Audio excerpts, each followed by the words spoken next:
உன்மடியில் நான் உறங்க கண்ணீரண்டும் தான் மயங்க என்ன தவம் செய்தேனோ என்னவென்று சொல்வேனோ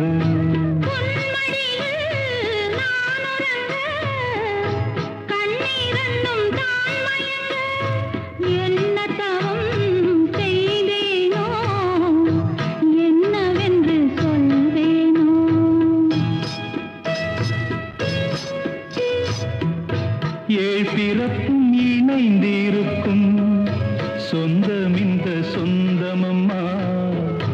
வாழ்விருக்கும் நாள் வரைக்கும் தஞ்சமுந்தன் நெஞ்சமம்மா